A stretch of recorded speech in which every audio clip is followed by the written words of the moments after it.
Hey, hi guys. So today we will discuss about the lazy loading. So the flow of the video is like we will discuss what is lazy loading, how we will implement into the code, basic uses. Then we will see an example in real world application, what optimization we can do through the lazy loading, and at the end we will discuss its pros and cons. uh, you can refer this code also for the lazy loading. Okay, so let's start with the lazy loading. What is it? Lazy loading is used to optimize your React apps. So when we have to load your application, you are basically loading the JS files, right?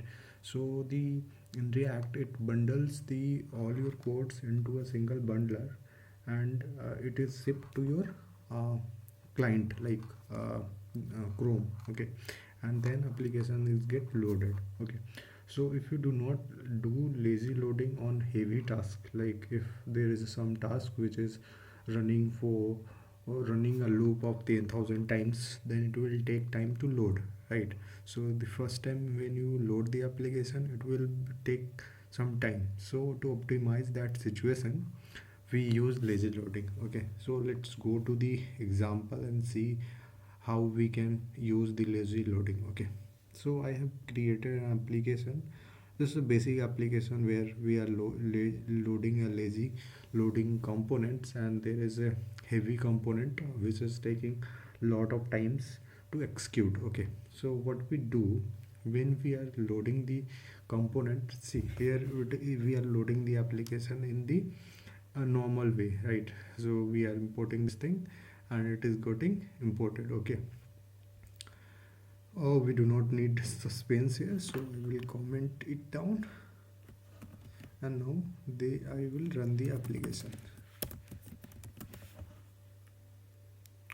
Let me exclude it. So it is running on the 2000 3002. Okay, and now I will check the optimization of the application.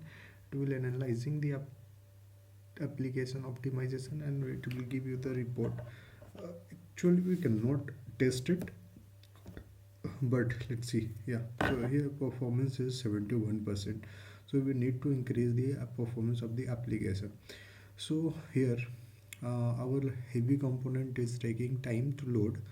So let me do one more thing. Let me decrease the network throttlings to slow 3G, so that we can see the loading state when we use the suspense. See, the application is still loading.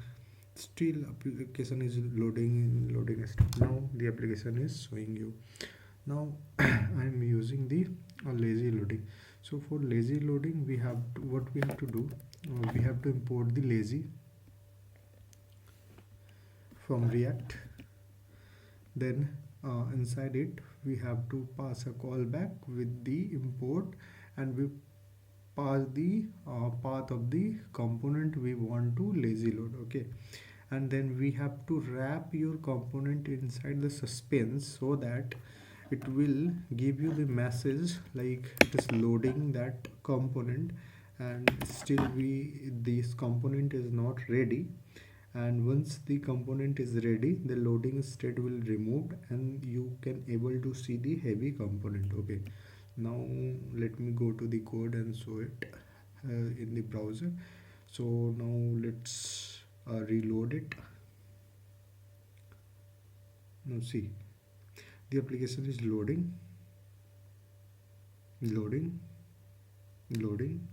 Now see, if I click on the show heavy component, it will show some loading for some time, and then this component will be rendered for the whatever the we are showing in the show loading heavy component.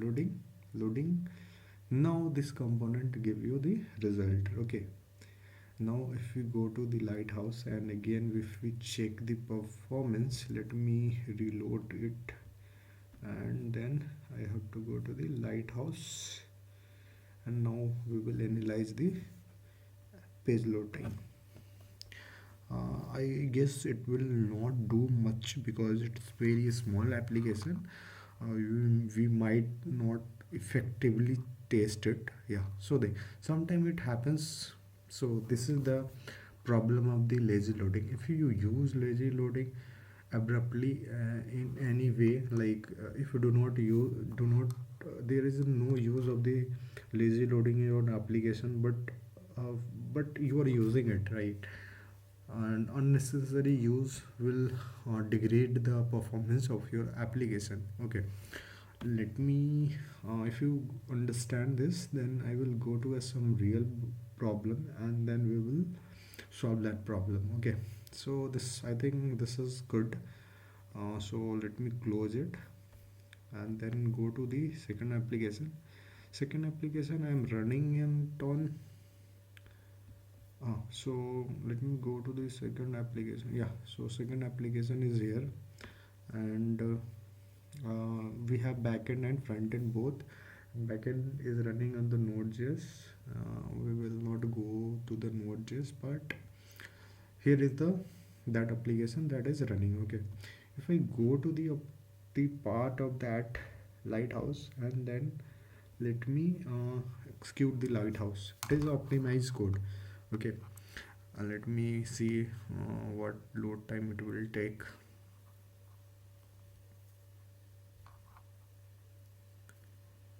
See, this is the performance of the application. Now if I go to the yeah, so if I go to this URL, then I will show you the optimization slowly. Okay, then now application load, analyze page load time. This is deployed and have some loading features from lazy loading features apply to this application. It's loading now. See, this is the performance optimized, right? If you see here 46%, here 58.7. So let me go to the code and explain you what I have done. So basically after this, see, if I can go to the part of routes, I guess, yes, app.tsx. So here they see, earlier I used to import simply the components, but after optimization I have added all the imports using lazy loading, and I have added suspense to load this application. So initially what is necessary in this application? Initially we must have this header, then footer, and then components getting rendered slowly. It's okay, but header is must because how we can navigate, right? So header is important first, so I am loading the header first without lazy loading. Okay, but these cards are loaded once your header and footer get loaded. So you have to load the application in such a way that first the most important part of your application get loaded, and the other resources which are not that much important to your application will load a little bit later. It will not impact the website users. Okay, it will be just for the first how fast you can render your application. So if you go to the benefits of the lazy loading, so it improving the initial load time, better performance, efficient use of resources. You can use the resources very efficiently. If the part of the component which is not needed will loaded later, and the part of the component which is important will load quickly. Okay, and remember, while using the lazy loading, it is also greatly improving the performance, but it is not ideal if you who randomly uses the lazy loading in your application. So before using lazy loading, do think about how it is optimizing your application or not. This is the breakthrough of the example. You can go through this example and better understand this simple example. Okay, I think that's all in this video. If you have any doubt, you can put your comment we will I will definitely get back to you and reply on the comment. Thank you.